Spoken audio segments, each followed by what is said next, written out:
Nah, jadi teman-teman ini semuanya tahu kan maksudnya apa itu kekerasan. Jadi teman-teman, kekerasan itu adalah sebuah tindakan di mana dilakukan untuk menyakiti, merugikan atau memaksa orang lain untuk kepentingan sendiri.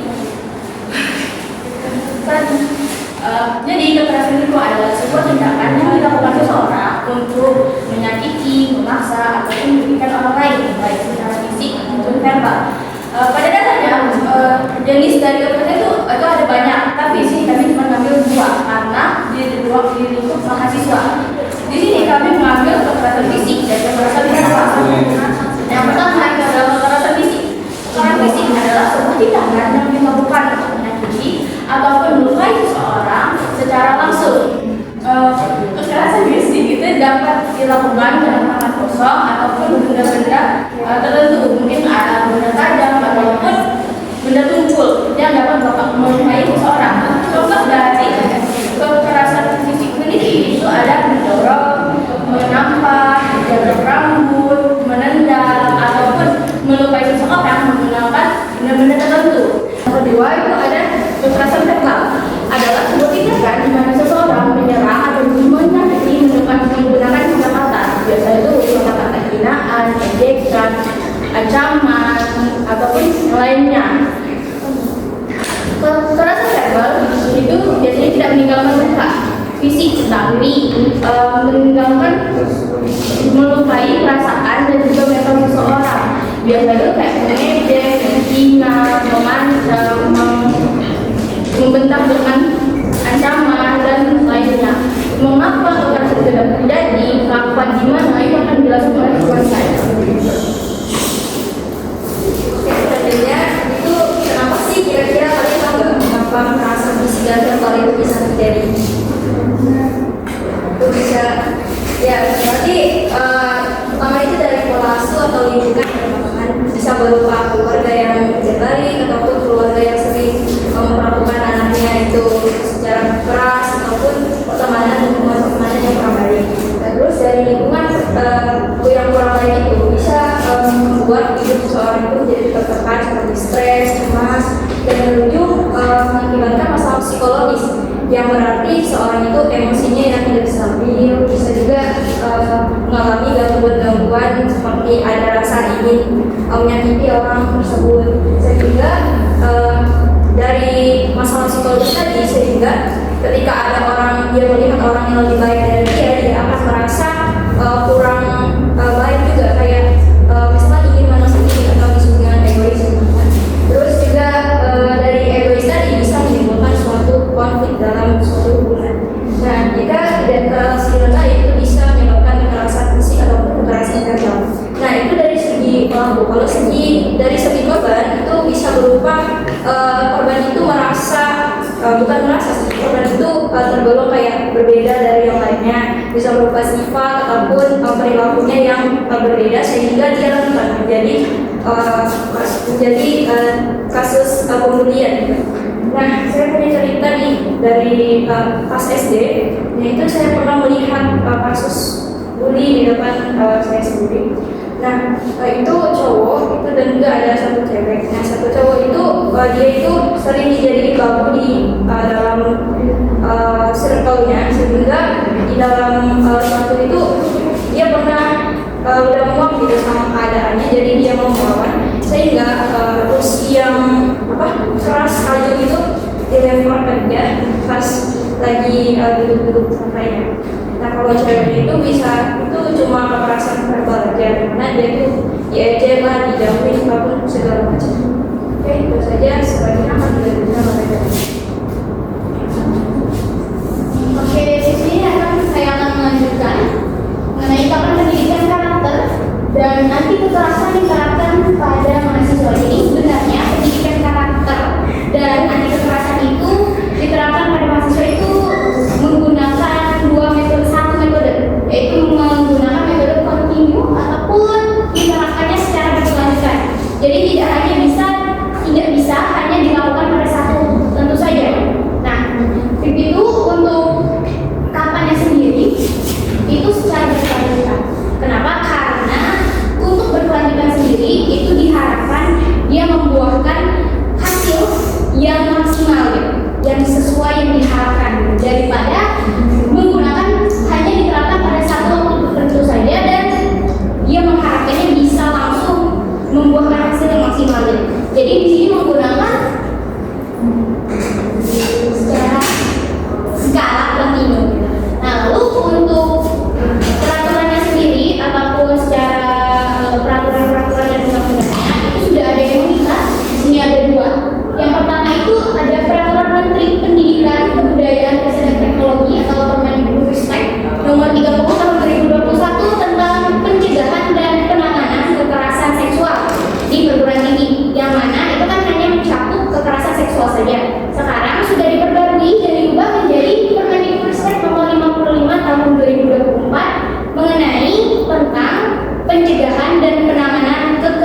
menjelaskan di mana pemberian fisik dan verbal itu terjadi. Nah, saya ingin bertanya, kalian tahu nggak di mana tempat pemberian fisik dan verbal di kalangan mahasiswa itu sering terjadi?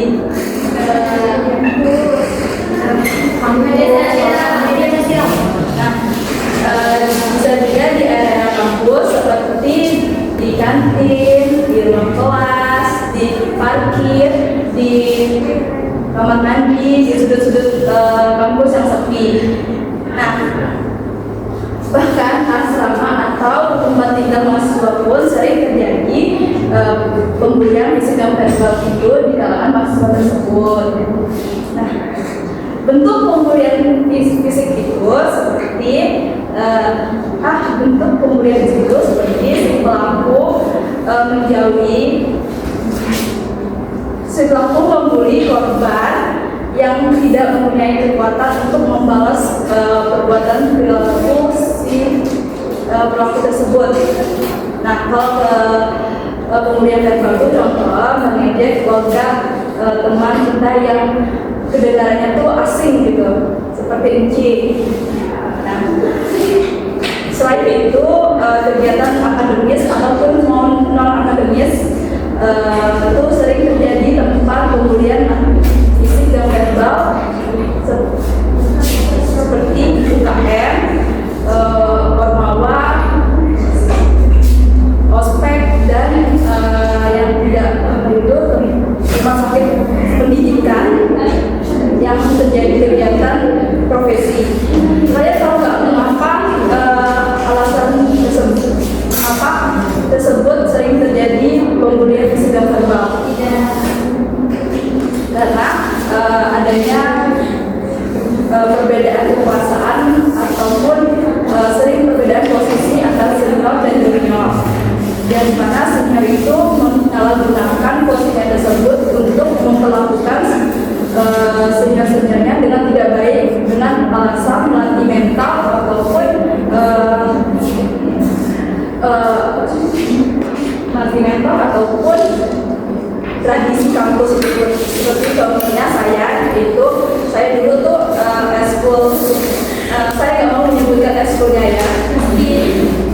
Nah, di situ tuh eskul saya tuh senior-senior saya tuh harus menyapa minimal senyum ke kakak-kakak yang ataupun alumni eskul tersebut. Kalau dari mereka tidak melakukan hal tersebut, maka mereka akan dihukum atau dipuskap oleh kakak. Setelah kakak ngasih hukuman seperti apa? Untuk katanya untuk melatih jiwa solidaritas tinggi terhadap teman-teman angkatan eskul. Tapi secara langsung itu pemberian fisik dan verbal antara senior dan junior. Nah, yang terakhir itu seringkali di media maya ataupun yang kita kenal sebagai sosial media. Yang di tempat itu misalnya media sosial, percakapan atau forum daring. Nah, perilaku tersebut itu sering menggunakan pemberian verbal dan psikologis yang sangat berdampak bagi korban. Contohnya seperti membuat stiker wajah teman kita. Yang kedua itu menyindir mendapat status maupun notes Instagram ya. Terus itu aja sih. Terus saya mau sedikit kata-kata untuk presentasi saya hari ini, itu mahasiswa sejati tidak membuli, yang menumbuhkan semangat bukan menyatukan. Paham?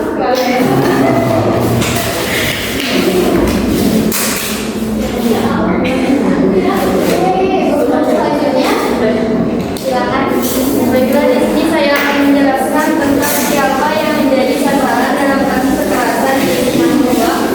Jadi, objek yang biasa menjadi sasaran dalam kasus kekerasan itu ada mahasiswa itu sendiri, terus ada pendidik atau dosen, ada tenaga kependidikan seperti staf atau pegawai. Jadi dalam kasus tersebut siapa saja sih yang pihak yang bertanggung jawab untuk menangani kasus tersebut,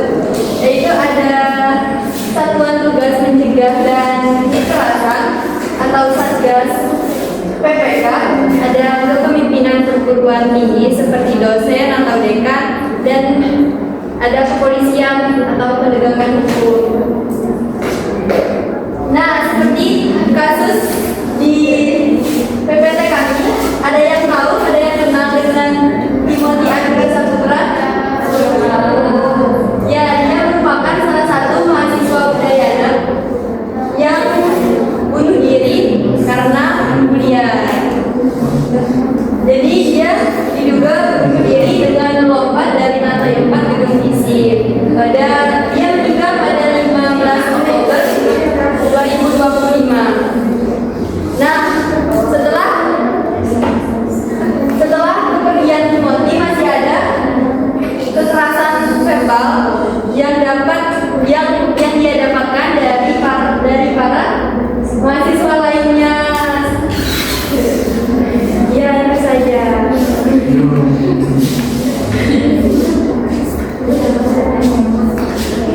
Saya akan melanjutkan mungkin menjadi slide terakhir. Bagaimana pendidikan Pancasila itu bisa membentuk karakter anti kekerasan dari mahasiswa. Jadi sebenarnya pendidikan Pancasila ini sangat penting ya, sangat penting dalam pembentukan karakter anti kekerasan pada mahasiswa. Kenapa? Karena di dalam Pancasila sendiri itu terdapat ataupun terkandung banyak sekali nilai-nilai yang bisa menjadi pedoman dalam penegakan anti kekerasan. Seperti ada kemanusiaan, persatuan, lalu ada keadilan. Di sini saya mengambil 5 sila. Ada sila kedua, kita akan bahas satu-satu. Sila kedua ini tentang kemanusiaan yang adil dan beradab. Jadi untuk sila kedua ini dia menjadi landasan ataupun nilai utama dalam membentuk karakter anti kekerasan. Kenapa? Karena pada sila kedua ini dia itu menuntut pengakuan dan penghormatan terhadap hak dan martabat atau martabat manusia itu sebagai makhluk Tuhan yang setara. Gitu. Jadi di sini kita untuk pengamalan nilainya sendiri, gitu, itu kita bisa menghargai hak asasi manusia ataupun HAM, gitu. Termasuk hak untuk bebas dan aman dari kekerasan. Lalu ada sila yang ketiga, persatuan Indonesia. Nah, jadi di sini itu nilai persatuan itu kita diharapkan ataupun nilai-nilai pada sila ketiga itu mendorong mahasiswa untuk menjunjung tinggi nilai kerukunan, toleransi serta terhadap dalam konteks SARA. Jadi suku, agama, ras, dan budaya. Karena kan kekerasan itu seringkali berakar dari intoleransi dan perpecahan ya. Jadi untuk persatuan Indonesia itu mahasiswanya diharapkan ataupun didorong untuk merangkul perbedaan dan menghindari konflik-konflik yang bersifat geopolitik. Oke, jadi ada sila keempat, ada praktek yang dipimpin oleh hikmat kebijaksanaan dalam permusyawaratan perwakilan. Jadi untuk nilai sila keempat sendiri itu kita diajarkan kalau misal ada perbedaan pendapat itu sebaiknya diselesaikan melalui musyawarah mufakat dan berdialog. Jadi jangan memakai tindakan anarkis ataupun kekerasan ataupun hal-hal yang berbau kekerasan seperti menyindir ataupun hal-hal lain sebagainya. Jadi baiknya, alangkah baiknya diselesaikan melalui saling bicara gitu ya, saling bertemu ataupun musyawarah mufakat gitu. Nah, lalu di sila keempat juga itu mahasiswa didorong untuk mempunyai sikap demokrasi ya, dan bijak dalam menyampaikan aspirasi serta tegas menolak segala sikap ataupun tindakan kekerasan ataupun pemaksaan kehendak sebagai alat untuk mencapai suatu tujuan. Lalu ada sila kelima, keadilan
Dan saya itu kita melihat dari fakta yang ada dalam lapangan dari SD, SMP, SMA bahkan sekelas mahasiswa belum masih melakukan tindak kekerasan yang dalam tanda kutip yaitu bullying.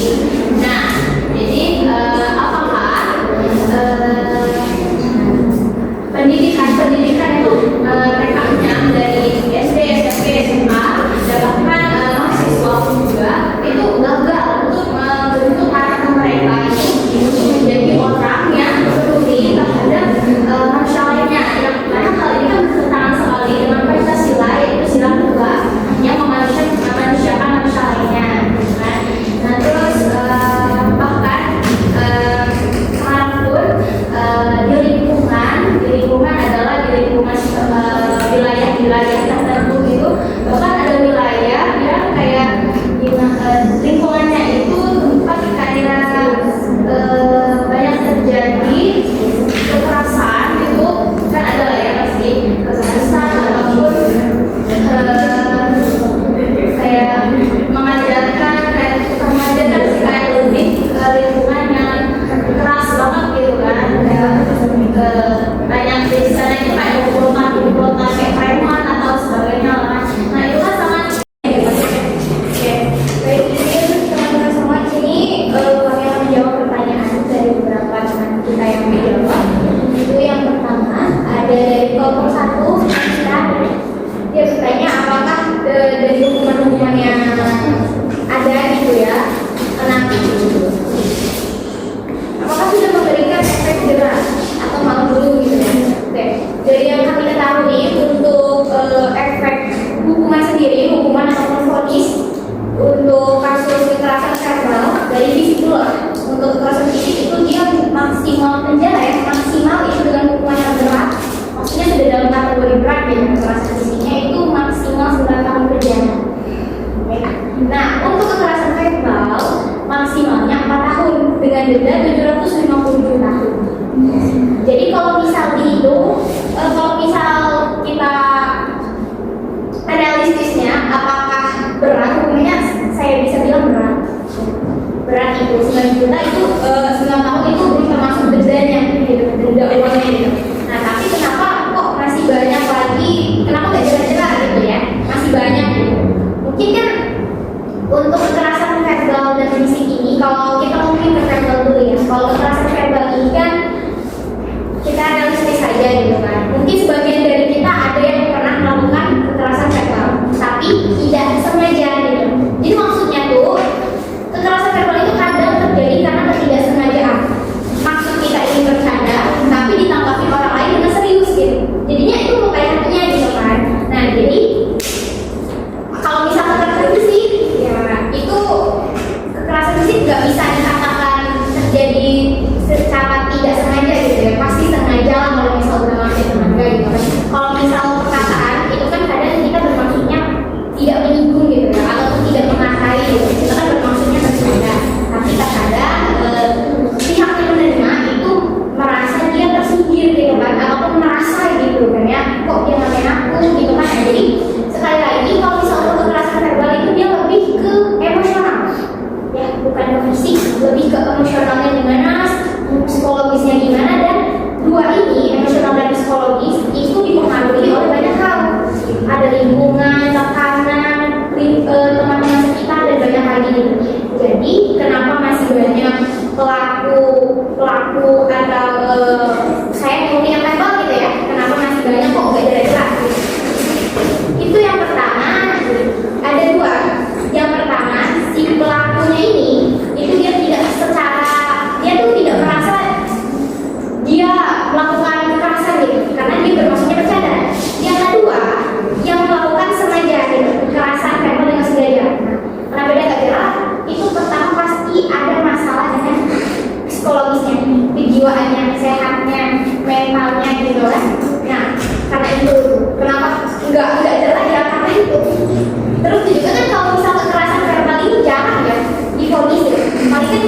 Jadi dalam semua kegiatan mahasiswa itu harus berdasarkan sukarela, kesetaraan dan dialog, bukan pemaksaan atau ancaman. Terus ada mekanisme perwakilan atau saluran aspirasi, yaitu penerapannya memperkuat perwakilan mahasiswa seperti BEM dan membentuk lembaga independen seperti Satgas PPKMPT, Persatuan Tugas Pencegahan dan Penanganan Kekerasan Perguruan Tinggi, dan yang terakhir ada hikmat kebijaksanaan atau proses keadilan, yaitu proses penanganan kasus kekerasan harus dilakukan secara objektif, adil dan profesional oleh Satgas.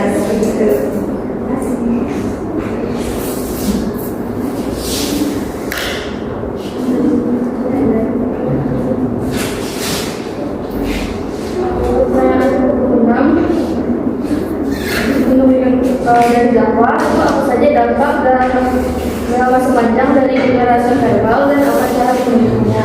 Untuk dampaknya sendiri mungkin kalau dalam masa panjang itu si korban itu bakalan merasa kayak mendengar minder-mindernya, takut berlebihan, itu juga dapat melakukan kecemasan ataupun bisa depresi. Kalau kemungkinan itu mungkin dia bisa kayak selkam, entah itu kaki tangan atau gimana. Tapi kalau kemungkinan terburuknya adalah dia bisa bunuh diri. Cara pemulihannya itu bisa pertama itu dengan menjaga kesehatan mental dan emosional, entah itu menenangkan diri bisa banyak hal ya. Kayak lakukan hobi yang kamu suka lah, ibaratnya entah itu mungkin mendengar musik dan senang atau apa.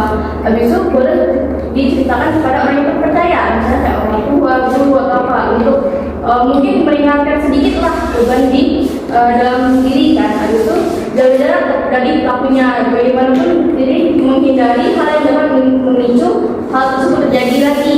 Habis itu boleh ke profesional kayak konselor atau psikolog ataupun lainnya, dan juga itu dapat bangun lagi kepercayaan diri dengan bilang kayak oh pantas kok itu dihargai, itu kayak membangun afirmasi positif untuk diri sendiri.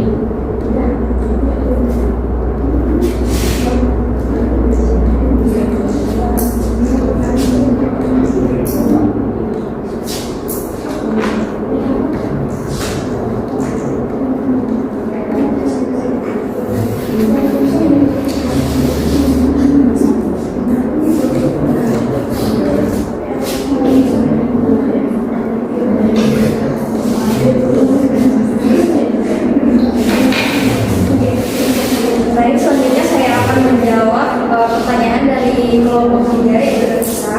Apakah pendidikan yang diberikan dari SD sampai SMA itu gagal untuk membentuk karakter Pancasila? Yang kedua itu yaitu memanusiakan manusia. Nah, menurut kelompok ini, menurut saya juga pendidikan itu sebenarnya nggak gagal dalam membentuk seseorang itu berkarakter. Nah, itu tergantung sama lingkungannya, sama lingkungan dan keluarganya juga. Seperti kalau misalkan keluarganya itu banyak masalah, ataupun keluarganya sering melakukan kekerasan, ataupun lingkungannya kurang baik dari segi pertemanan, sering dijauhkan, sering dicuci maki atau bergaul. Nah, jadi sila kedua itu tempatnya nggak gagal, cuma tergantung orangnya saja gimana cara menerapkan atau mengimplementasikan dari sila kedua tersebut. Nah, jadi misalkan contoh kamu merasa dibully, misalkan dibully di kelas, merasa diasingkan, ataupun keluarga kamu mengalami apa gitu. Nah, sehingga kamu jadi tertekan ataupun sukses yang berlebihan. Nah, jadi kamu bakal bingung nih cara mengimplementasikannya kayak gimana. Misalkan kamu menerapkan sila kedua, nah sementara kamu di lingkungan yang kurang baik, jadi kamu bakal ikut ke lingkungan yang kurang baik. Nah, jadi kamu bakal ngerasa stres lah, ataupun kamu ngerasa oh kayaknya ini bakal didiemin, bakal kayak gimana gitu. Jadi muncul kekerasan ataupun sikap yang kayak yang kekerasan.